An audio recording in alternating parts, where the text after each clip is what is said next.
नादिरा, तुमको भी तुम्हारे शौहर वाली बीमारी है, तुम्हें भी एड्स है।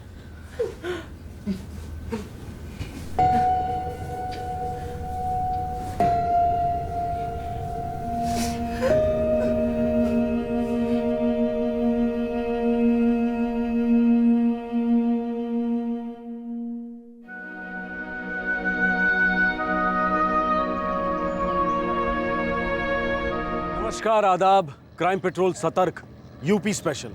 आज हम वाराणसी में हैं। कई बार हम अपने डर का सामना नहीं करते, दिल से निकालने की बजाय उसे अपनी आंखों में मूंद लेते हैं और डर हम पर और हावी हो जाता है।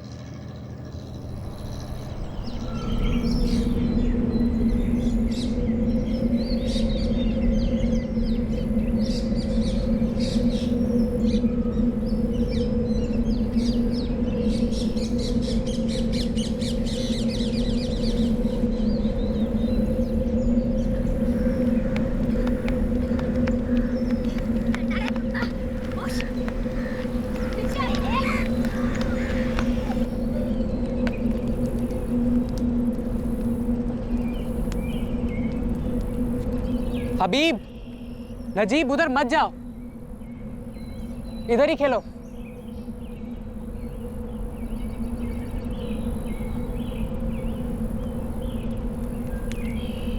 अरे कहा ना, सुनते काहे नहीं हो? हम उधर नहीं जा सकते, किसी ने हमको देख लिया ना तो मुसीबत में पड़ जाएंगे। चलो इधर आकर खेलो।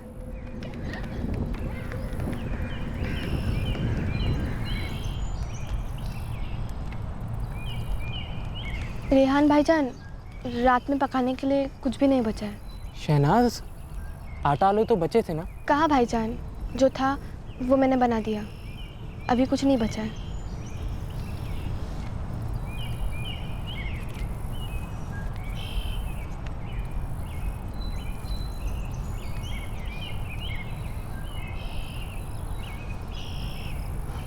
हम कुछ करते हैं, देखें अगर कोई कुछ काम दे दे तो अच्छा रहेगा।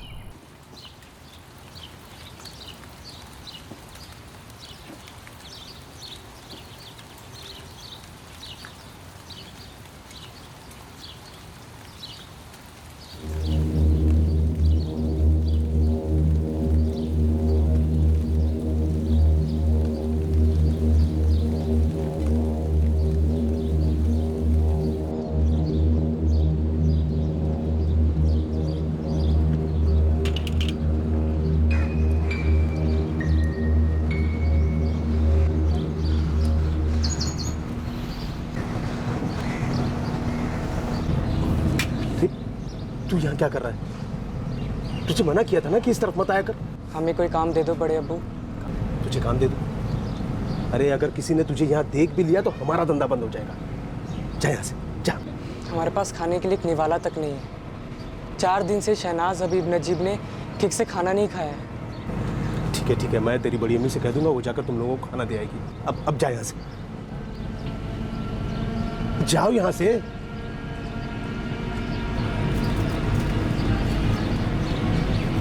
सुन इमरान, किसी को पता नहीं चलना चाहिए कि ये यहाँ पर आया था। जी।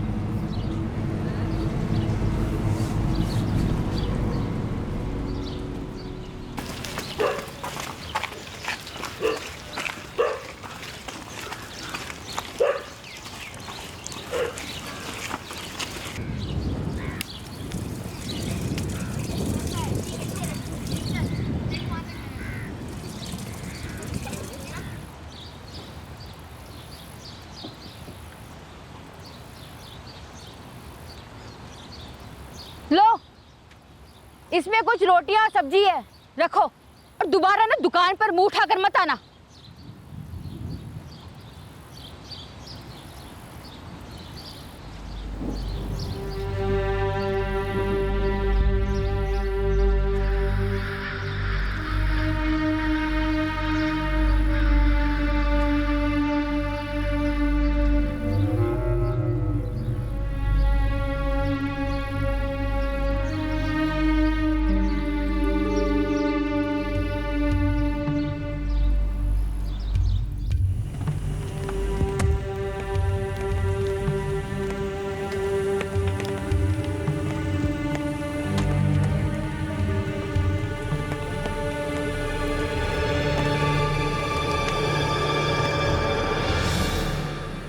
4 बच्चे कब्रिस्तान में अपने माँ बाप की कब्र के पास रह रहे थे।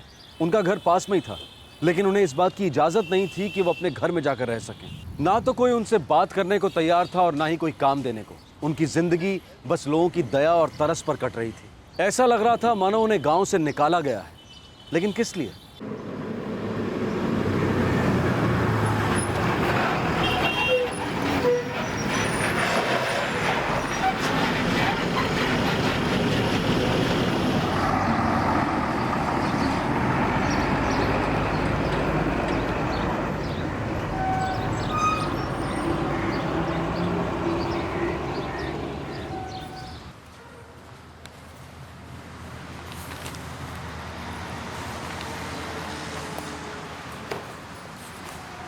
अशफाक, ये वोटिंग रजिस्टर नहीं है, दूसरा दीजिए, जनगणना काम है ये। लीजिए।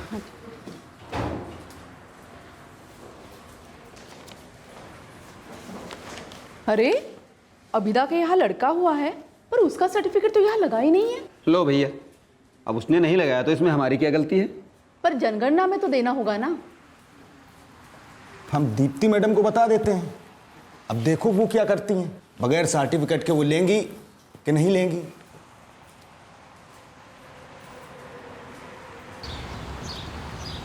आइए।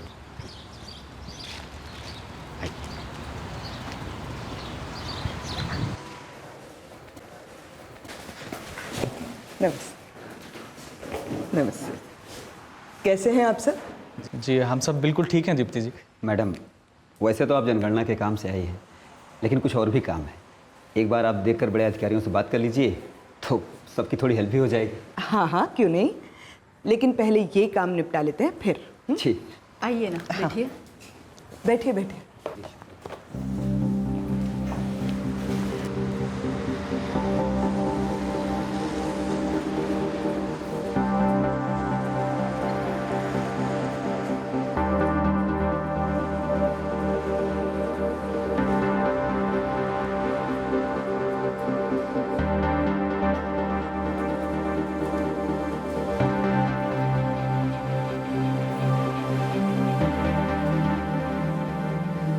पिछली बार से इस बार कुल 12 नाम जुड़े हैं और 14 नामों को हटाया गया है। जी, अब इस दुनिया में आना और इसे छोड़कर जाना इंसानों के हाथ में थोड़ी ना होता है। दीप्ति जी। हाँ बोलिए सुदेश जी।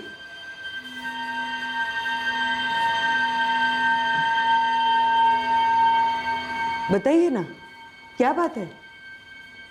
दीप्ति जी, जिन 14 लोगों के नाम काटे गए हैं उसमें 4 लोग मरे नहीं हैं, उनके नाम जबरदस्ती काटे गए हैं। लो भैया, इनके पेट में तो कोई बात पचती ही नहीं है। अपनी गांव की बात का ढिंढोरा पूरी दुनिया में कर रहे हैं। हाँ, तो पूरी दुनिया को भी तो पता चले इस गांव के फैसले का। कैसा फैसला? जी, उन 14 लोगों में 4 लोग अभी भी इसी गांव में रह रहे हैं। तो फिर उन चारों का नाम इसमें दर्ज क्यों नहीं है?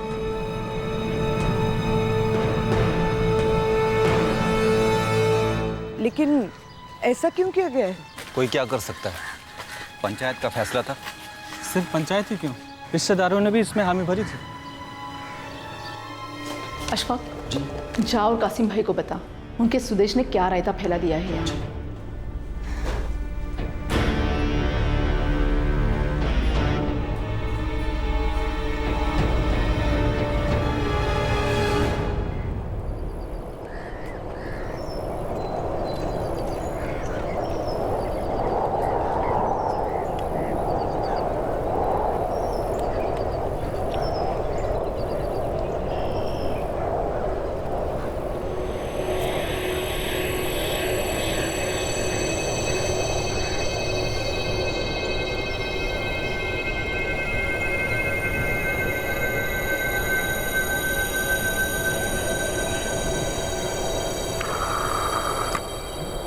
अरे मैडम जी रुकिए रुकिए रुकिए, इन लोगों से दूर ही रहिए।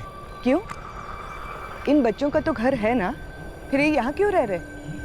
और इनका घर बंद क्यों पड़ा है? अरे मैडम जी, आप काहे इन पछड़े में पड़ रही हैं? ये गांव का मामला है और आपको हमारे निजी मामले में पड़ने की जरूरत नहीं। काशिम इनके चचा हैं और इन जिंदा बच्चों को उनके घर से निकालकर कब्रिस्तान में फेंकने के फैसले में इनकी भी रजामंदी थी। अरे लेकिन बात क्या है, आप लोग मुझे कुछ बताते क्यों नहीं? ऐसा क्या कर दिया है इन बच्चों ने जो आप इन्हें ऐसे सजा दे रहे हैं? अरे ये मारे खुद तो मरेंगे ही, साथ में हमको भी अपने साथ ले जाएंगे। मतलब? मैडम इनको एड्स है, वो HIV वाला। एड्स? लेकिन आप लोगों को कैसे पता? मैडम जी अल्लाह के वास्ते इन सब चीजों से आप दूर रहिए। आप जनगणना के लिए आई हैं ना, आपका दिल करे तो जिंदा लोगों में इनको भी गिन लीजिए, लेकिन हमारे लिए ये मर चुके हैं बस। और इस बात को आगे बढ़ाने से कोई फायदा नहीं है। अरे हम लोगों को अपनी तरह से रहने दीजिए बस।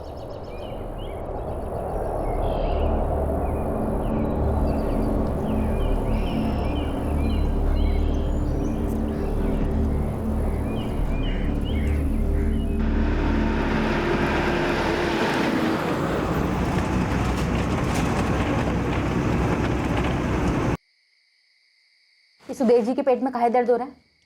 अरे जो भी है जैसा भी है, हम ही तो कर रहे हैं ना बच्चों का। अरे पगला गए हैं सुदेश जी, और साथ में मजहर का भी दिमाग खराब कर दिया उन्होंने।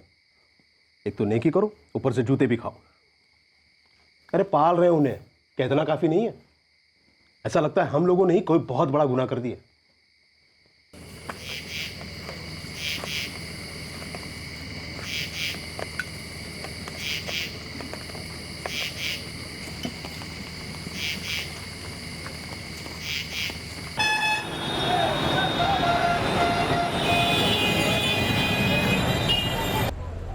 यू नो, तुम बिलीव नहीं करोगे, लेकिन सबसे बड़ी बेवकूफ़ी की बात तो ये है कि आज तक उन लोगों ने उन बच्चों का कोई मेडिकल टेस्ट नहीं करवाया है।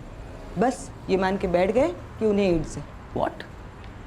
पर बिना टेस्ट के वो लोग ऐसे कैसे कह सकते हैं? God knows. फिर भी वो लोग उन बच्चों को कब्रिस्तान में कैसे रख सकते हैं? आशीष, तुम अपने न्यूज़पेपर में इन बच्चों के ऊपर कोई आर्टिकल क्यों नहीं लिखते? देखो ना अपने एडिटर से बात करके, हो सकता है वो इस स्टोरी में इंटरेस्टेड हो।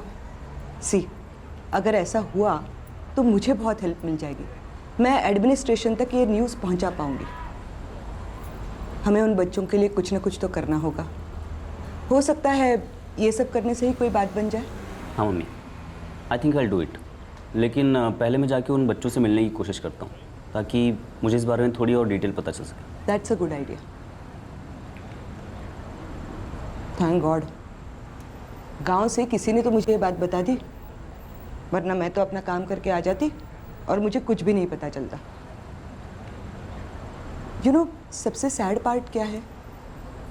आज गांव के ग्रोथ के लिए कितने सारे प्लान्स बनते हैं, लेकिन आज भी ऐसे कई रिमोट विलेजेस हैं जिनके लिए ये सब प्लान्स बनने का कोई मतलब नहीं रह जाता, क्योंकि विकास की कोई भी योजना इन तक पहुंच ही नहीं पाती। वो बस खुद में और अपनी पंचायत में सिमट कर रह जाते हैं। मैं अपने एडिटर से बात करके देखता हूँ, हो सकता है कि वो स्टोरी में इंटरेस्टेड हो।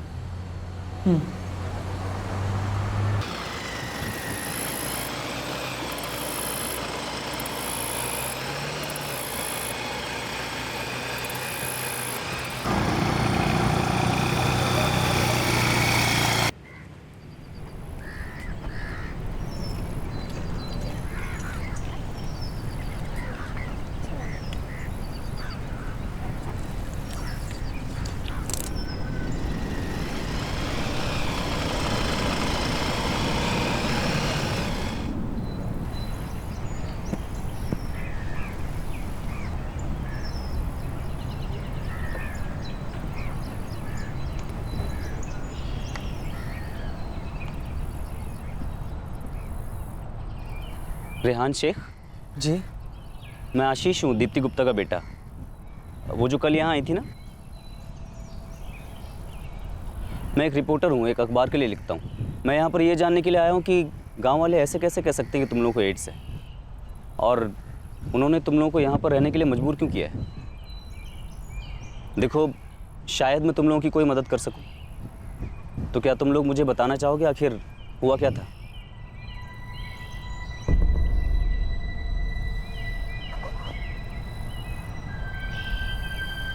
हाँ, अब बताओ। वो कब्र मेरे अब्बू मरहूम मंसूर शेख की है। अब्बू ट्रक चलाते थे।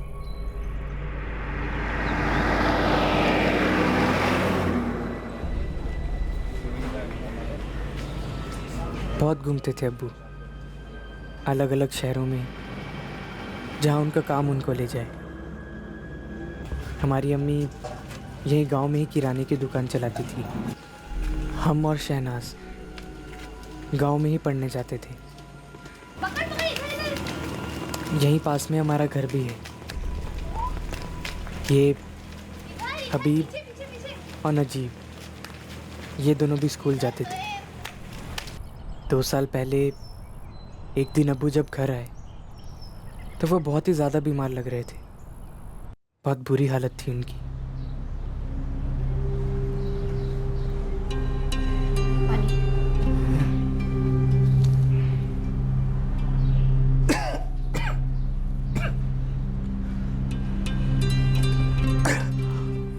अरे भाई मंसूर, क्या हुआ क्या है तुम्हें? भाईजान आप ही पूछिए, हमको तो कुछ बता नहीं रहे हैं। कुछ पता नहीं चल रहा भाईजान। 6 महीने हो गए वहाँ शहर में अल्लाह जाने कितने टेस्ट करवा चुका हूँ। यहाँ खटिए पे पड़े रहने से ठीक हो जाओगे? नादरा, इसे जिला अस्पताल ले जाओ। जी भाईजान।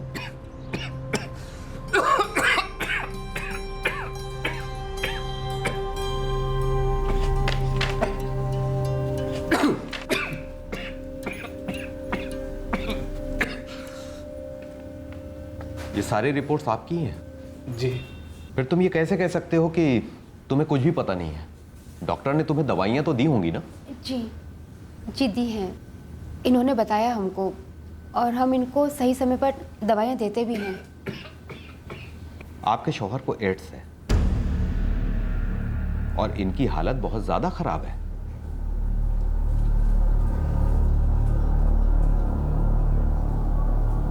क्या कर क्या रहे थे तुम वहां शहर में? धंधे वाली के पास जाते थे? नादिरा, तुम्हें नहीं पता था कि तुम्हारा शौहर तुम्हारी पीठ पीछे क्या गुलगिलाता फिर रहा है? तुम तो थी ना शहर में उसके साथ कुछ दिन के लिए। भाईजान अब हमको क्या पता, हम तो वही जानेंगे ना जो ये हमको बताएंगे।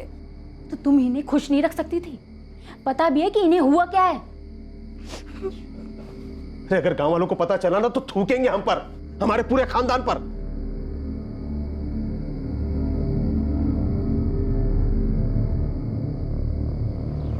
औज़ु बिल्लाहि मिनश शैतानिर रजीम। अल्हम्दुलिल्लाहि रब्बिल आलमीन अर्रहमानिर रहीम मालिकि यौमिद्दीन इय्याका नअबुदु व इय्याका नस्तईन इहदिनश सिरातल मुस्तकीम सिरातल लज़ीना अनअमता अलैहिम गैरिल मग़दूबि अलैहिम वलद्दाल्लीन। कुछ ही दिनों में अब्बू अल्लाह को प्यारे हो गए और ये सब तभी से शुरू हो गया। गांव में लोगों ने हमारी दुकान से कुछ भी खरीदना बंद कर दिया था। हमारी हालत बहुत खराब हो गई थी।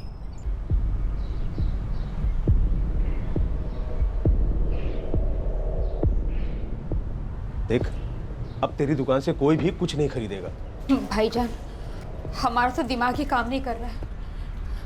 अब हम क्या करेंगे? अपने बच्चों को कैसे पालेंगे पोसेंगे? आप ही कुछ कीजिए ना। हम किए, तभी तो तुम लोग गांव में अब तक हो, नहीं तो सब तो तुम्हें निकालकर गांव के बाहर फेंकना चाहते थे। हम तो यही कहेंगे कि गांव के बाहर जाकर कोई धंधा पानी ढूंढो। मंसूर को ये बात पहले से पता होनी चाहिए थी। तुझको तो पता है ना राबिया और उसके शौहर के साथ क्या हुआ था।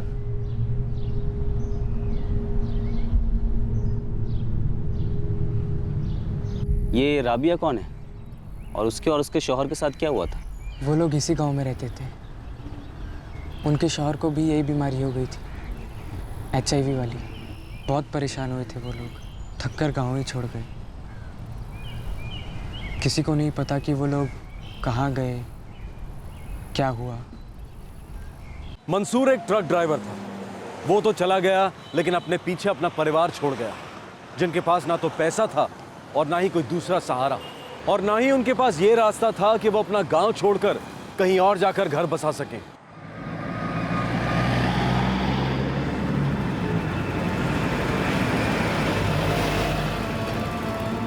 हमने हाईवे पर खाने पीने की छोटी सी दुकान डाल दी। जब तक हम स्कूल से ना जाएं, अम्मी उस दुकान को देखती थी। और स्कूल से आ जाने के बाद हम और शहनाज मिलकर दुकान संभालते थे।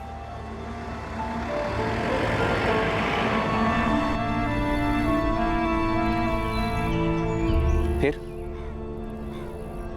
एक दिन हमारी अम्मी बहुत बीमार पड़ गई।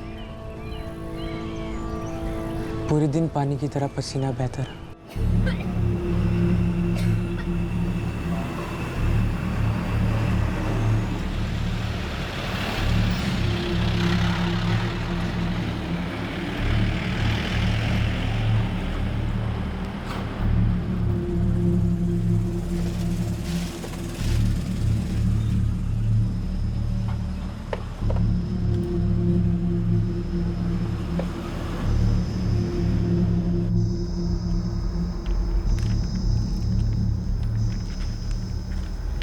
नादिरा, तुमको भी तुम्हारे शौहर वाली बीमारी है, तुम्हें भी एड्स है।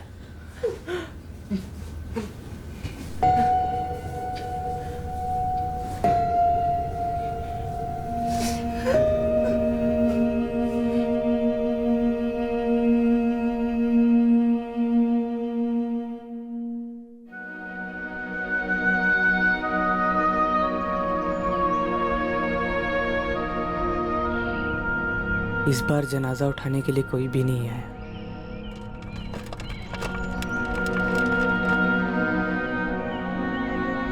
हमारी 10वीं की परीक्षा के 4 दिन बाद ही अम्मी गुजर गई।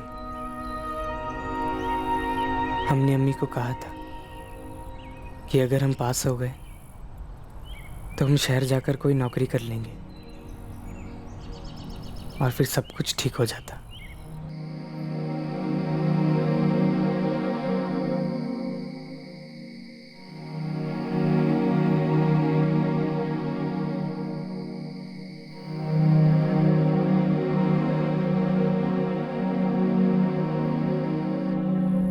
अभी तो हम अब्बू के सदमे से निकले ही नहीं थे कि हमारी अम्मी भी गुजर गई। अभी तो हम सोच ही रहे थे कि क्या करेंगे, कैसे संभालेंगे सबको। लेकिन गांव वाले तो हमसे कई ज़्यादा परेशान थे। वो तो इस गांव को हमारे साय से भी दूर रखना चाहते थे। भैया देखो, मंसूर को थी ये बीमारी और नादिरा को भी। इससे ये साफ है कि इन बच्चों में भी वो बीमारी जरूर होगी। एकदम पक्की बात है। जरूर कोई बुरे काम किए होंगे, तभी तो ये दिन देखने नसीब हो रहे हैं। भाई मैं तो कहती हूँ कि धीरे धीरे कहीं ये बीमारी हम सभी को ना निगल जाए। देखिए, ये बात सरासर गलत है। मंसूर ने गलत काम किए होंगे तो उसे ये बीमारी हो गई, और नादिरा उससे तो पता भी नहीं था, इसलिए वो भी बीमार पड़ गई। लेकिन इन बच्चों को ये बीमारी कैसे हो सकती है? हाँ, हमने सुना है कि ये बीमारी हवा पानी में घुलने से नहीं फैलती। भाईजान, आपकी अधकचरा जानकारी के चलते हम पूरी गांव के जान के ऊपर ये आफत नहीं पाल सकते। कासिम भाई अब आपके मुंह बंद करके बैठे हैं। अरे मंसूर आपके छोटे भाई थे ना। भाई हम बोले तो क्या बोले, हम भी तो ये गांव के ही हैं। हमारी भी बीवी बच्चे हैं, हमें भी उनकी जान की फिक्र है। तो क्या आप रखेंगे इन चारों को अपने घर में? अरे ईका बात हुई? अरे हमारे रिश्तेदार है, इसका मतलब ये नहीं कि हम अपने हाथों से अपना गला दबा ले। देखो देखो भाई, हम तो हसन, आलम, जहां और जमील की बात ही मानते हैं। हाँ, ये सिर्फ अपने लिए नहीं, पूरे गांव के लिए आफत है। अरे हमें जब मंसूर के बारे में पता चला तभी नहीं उठाकर गांव के बाहर फेंक देना चाहिए था। देखिए, ये भी गलत होता। पिछली बार राबिया और उसके शौहर के साथ हमने वही किया था। सुदेश भाई, अब चाहे जितना भी फड़फड़ा ले, लेकिन ये बात हम कभी नहीं मानेंगे कि एक घर के लिए पूरे गांव को आग लगा दी। अरे भाई, ये तो मनमानी है। मनमानी नहीं है मजहर भाई, ये फैसला इतने लोगों ने मिल के लिया है, फिर आप दोनों के बोलने से क्या होगा? अरे हमें तो लगता है इनको यहाँ गांव में रखना ठीक बात नहीं है। हमारी छोड़ो, उनके चाचा का भी तो यही मानना है, अगर वो इनके साथ रहे तो ये बीमारी इनको भी लग जाएगी। बिल्कुल। वो मासूम बच्चे हैं, उन्हें इस तरह उठाकर गांव से बाहर ऐसे कैसे फेंक सकते हैं? देखो भैया, अब हम उन्हें इस गांव में नहीं रख सकते हैं। हाँ, अगर आप सबकी रजामंदी है तो कब्रिस्तान में रहने की जगह दे सकते हैं। अरे ऐसे कैसे भाई, वो इस गांव का कब्रिस्तान है। हम अपने बुजुर्गों के लिए दुआ मांगने उनके कब्र पर जाया करते हैं। तो भाई कोई और जगह बांध दो इनके लिए। उनकी माँ बाप की कब्र के पास, ये वहां रहेंगे तो किसी को कोई नुकसान भी नहीं होगा इनसे। आप लोग इतने बेरहम कैसे हो सकते हैं? अब आपको जो समझना है वो समझिए। अगर हमने ऐसा नहीं किया तो पूरे गांव में गिद्ध मंडराएंगे और हम में से कोई जिंदा नहीं बचेगा। भाई हमारे हिसाब से तो ये फैसला बिल्कुल ठीक है। सुदेश भाई, इतने भी बेरहम नहीं है हम लोग। अरे उन बच्चों के खाने पीने का कुछ न कुछ इंतजाम कर दिया जाएगा। देखिए, उसकी फिक्र करने की आप लोगों को जरूरत नहीं है भाई, वो हमारा खून है, हमारे भाई के बच्चे हैं, उनके खाने पीने की जिम्मेदारी हमारी। तो फिर ये तय रहा, आज से ये बच्चे कब्रिस्तान में अपने अम्मी अब्बू के कब्र के पास में ही रहेंगे। बड़े अब्बू आकर बोले कि अब तुम लोगों को घर छोड़कर कब्रिस्तान में ही रहना होगा। तब से हम लोग यहीं हैं।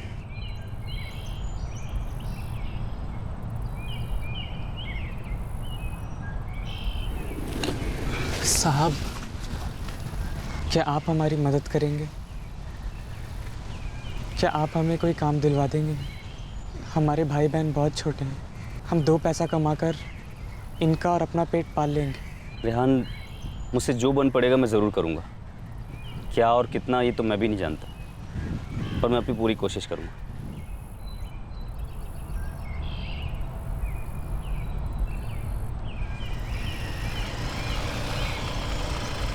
पकड़। भाईजान, क्या हम लोग भी बीमार हैं? मालूम नहीं, लेकिन हम पढ़े हैं कि ज़रूरी नहीं ये बीमारी हमें भी हो। भाईजान, पानी खत्म हो गया है। हम लाते हैं।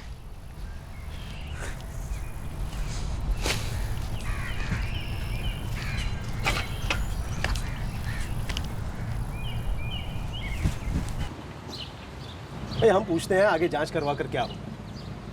उनके अब्बू को बीमारी थी, अम्मी को बीमारी थी, अब ये तो मानी हुई बात है कि बच्चे भी बीमार होंगे।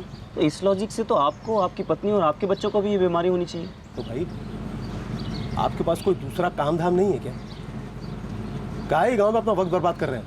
और ऐसा नहीं है कि हमें उनकी फिक्र नहीं है, हमारे भाई के बच्चे हैं, लेकिन उनके लिए हम अपने बच्चों की कुर्बानी तो नहीं दे सकते हैं ना। और उन्हें गांव से निकालने का फैसला सिर्फ हमारा नहीं था भाई, पूरे गांव का फैसला था। फिर कहाँ हमसे दूर है बच्चे, हमारी नजरों के सामने हैं, और हमारी बेगम रोज जाकर उन्हें खाना देकर आती है। वो बच्चे जिंदा तो हैं लेकिन जी नहीं रहे हैं। तो किसने कहा था उनके अब्बू को कि जाकर बाजार में मुंह मारे? हाँ? और उनकी अम्मी, उन्हें तो अपने शौहर की बिल्कुल फिक्र ही नहीं थी कि वो कहाँ जाते हैं, क्या करते हैं। इन सब में उन बच्चों की क्या गलती है? देखो भैया, आप लोग पत्रकार हैं, गरम गरम खबर ढूंढ के उसे छापते हैं, लोग मजे लेकर उसे पढ़ते हैं, 2-3 दिन तक ऊहा करते हैं, फिर वैसे के वैसे ही हो जाता है। जाइए यहाँ से, हमारी जिंदगी को अपनी खबर मत बनाइए, जाइए। तो क्या मुंह देख रहे हो भैया, गोश्त पहुंचाना है, जल्दी करो। ला 1 मिनट। गांव वालों ने मिलकर उन बच्चों के लिए एक बहुत ही अमानवीय फैसला लिया है, लेकिन इसके लिए उन गांव वालों को सज़ा देने से ज़्यादा ज़रूरी उन बच्चों को वहां से निकाल कर पुनर्वास करने की है। उन्हें जांच की ज़रूरत है और एक बेहतर ज़िंदगी की। गांव वालों ने जो कुछ भी किया है ये उनकी अज्ञानता की निशानी है। ये बहुत ज़रूरी है कि हर गांव वाले को इस बीमारी के बारे में जागरूक किया जाए, ताकि वो भविष्य में किसी बीमार को या उसके घर वालों को गुनहगार मानकर गांव से ना निकाले, बल्कि अपने अंदर के डर और अज्ञानता को दिल से निकाल कर फेंक दें।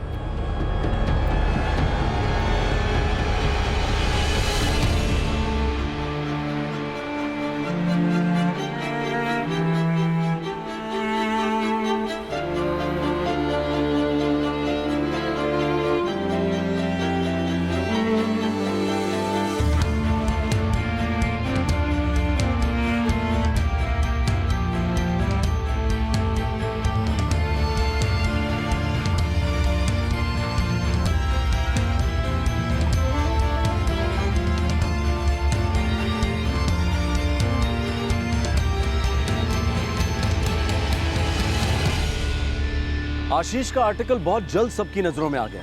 ये न्यूज़ दूर दूर तक फैलती गई, लोकल मीडिया से नेशनल मीडिया तक। अब ये सिर्फ एक छोटे से गांव की घटना नहीं, बल्कि पूरे देश का मुद्दा बन चुका था।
इन बच्चों के माता पिता की मौत एड्स की वजह से हुई है और बिना किसी मेडिकल जांच के इस पूरे गांव का मानना ये है कि इन बच्चों को भी एड्स है। 6 महीने से ये बच्चे इसी कब्रिस्तान में रह रहे हैं। इन्हें तो इतनी भी आज़ादी नहीं कि ये इस कब्रिस्तान में घूम फिर सके।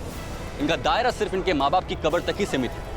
हम आशा करते हैं कि ये न्यूज़ देखकर हमारे प्रशासन की आंखें जरूर खुलेंगी। अभी अभी मिली ब्रेकिंग न्यूज़ के मुताबिक हम अपने व्यूअर्स को बताना चाहेंगे कि हमारे इस रिपोर्ट को हायर अथॉरिटीज़ भी देख रही है और डिस्ट्रिक्ट मजिस्ट्रेट लेवल ने भी इन सब पर तुरंत एक इंक्वायरी करने का फैसला किया है। हम आपको बताना चाहेंगे कि हमारी इस रिपोर्ट ने प्रशासन को भी इन सब पर कार्यवाही करने के लिए प्रेरित किया है। दोस्तों, दर्शकों, आपकी राय हमारे लिए बेहद महत्वपूर्ण है, इसलिए हम चाहते हैं कि आप हमें ट्वीट कीजिए, लिखिए #condemnchildren पर। तब तक कैमरामैन हिमांशु के साथ मैं शिवांग सिंह, नेशन न्यूज़। जी जी जी जी जी सर, बिल्कुल बिल्कुल बिल्कुल। अरे काशिम भाई, काशिम भाई, हाँ, चारों तरफ बवाल मचा हुआ है। अरे ऐसा क्या हो गया? अरे सारे टीवी चैनल्स पे आपके भतीजे और भतीजों की बात फैल चुकी है। जिला कार्यालय से फोन आया था, वो लोग आज ही यहाँ आ रहे हैं। इन बच्चों को अपने साथ ले जाएंगे डॉक्टरी जांच के लिए। अरे तुम सब लोगों का दिमाग खराब हो गया था जो जनगणना के काम में सुदेश जी को शामिल किया। ये सारी सरदर्दी वहीं से शुरू हुई है।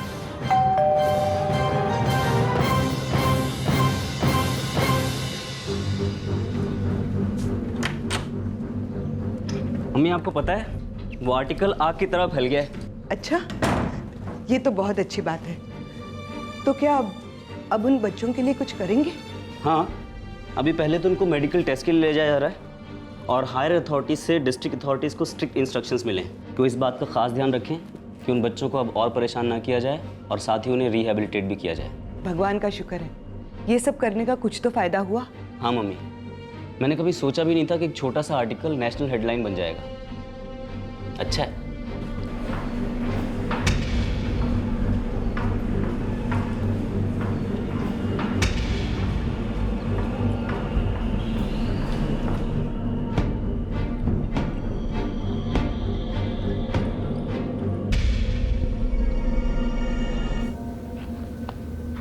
मैंने इन सब के टेस्ट रिपोर्ट्स देख लिए हैं। ये बच्चे बिल्कुल ठीक है, इन्हें कोई बीमारी नहीं है। Thank you doctor. सबसे पहले तो मैं सबकी तरफ से तुम लोगों से माफ़ी मांगती हूँ। तुम्हारे साथ जो भी किया गया वो बहुत गलत था, लेकिन अब तुम लोगों के साथ कुछ भी गलत नहीं होगा।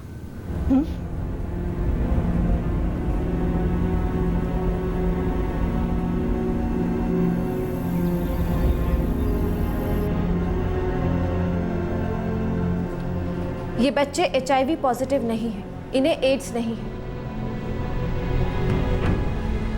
इन बच्चों को बीमार मानकर आपने जिस तरह की जिंदगी इन्हें जीने के लिए मजबूर किया, ये बहुत गलत था। इन बच्चों के ऊपर हुए अत्याचारों को देखते हुए और ये जानने के बाद कि इन बच्चों का ध्यान रखने के लिए कोई नहीं है, सरकार ने मुआवजे का ऐलान भी किया है। देखिए, आप लोगों को जो करना है आप लोग कीजिए, लेकिन बार बार ये मत कीजिए कि उनको देखने वाला कोई नहीं है। अरे ये हमारे भाई के बच्चे हैं और अल्लाह जानता है कि हमने जो कुछ भी किया है वो मजबूरी में किया है। फिर हमने इनकी जरूरतों का पूरा ख्याल रखा था, इनकी सारी जरूरतें पूरी की हैं, खाना कपड़ा सब। तो ठीक है, आप ही मुझे बता दीजिए, खाना देना, तन ढकने के लिए कपड़े देना काफी है? ये बच्चे यहाँ अपने घर में रहना चाहते हैं, एक आम इंसान की जिंदगी जीना चाहते हैं। क्या ये इनका अधिकार नहीं है? मैं आपको यहाँ बस यही बताने आई हूँ कि अब आप इन बच्चों को और परेशान नहीं कर सकते, और मुझे लगता है कि आप लोग ये मानते हैं कि आपसे गलती हुई है और अब आप इस गलती को दोबारा नहीं दोहराएंगे। स्मृति जी, इस पंचायत का सदस्य होने के नाते मैं आपको विश्वास दिलाता हूँ कि ऐसी गलती दोबारा नहीं होगी। हम किसी और को बहिष्कृत नहीं होने देंगे। जी, हम भी आपको अपनी ज़ुबान देते हैं। देखिए, अब जब हमें पता चल चुका है कि इन्हें इनकी अम्मी अब्बू वाली बीमारी नहीं है, तो हम भी इनका साथ नहीं छोड़ेंगे। अरे ये हमारे भाई के बच्चे हैं, हम अपने इन बच्चों का पूरा ख्याल रखेंगे। ये तो बहुत अच्छी बात है, थैंक यू।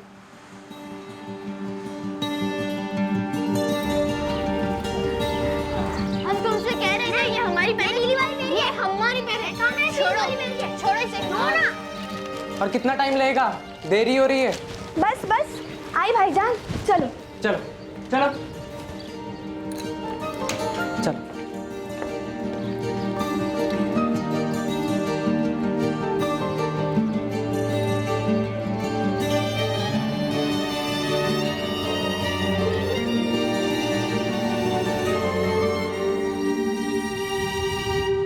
प्रशासन ने उन बच्चों को एक जमीन आवंटित की है ताकि वो वहां अपना नया घर बनाकर एक नई जिंदगी की शुरुआत कर सके। बच्चों का एडमिशन एक नए स्कूल में करवा दिया गया है।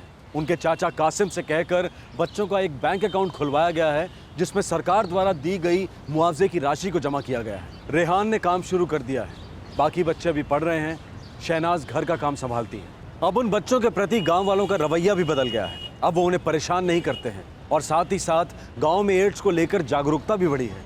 बच्चों की जिंदगी अब फिर से सामान्य हो रही है, वैसी जैसी जिंदगी पर किसी भी इंसान का हक होता है। गांव के कुछ लोगों और एक ब्लॉक लेवल की कार्यकर्ता ने कुछ गलत होते देखा और अपनी ड्यूटी से आगे बढ़कर समाज के प्रति अपना फर्ज निभाने की कोशिश की।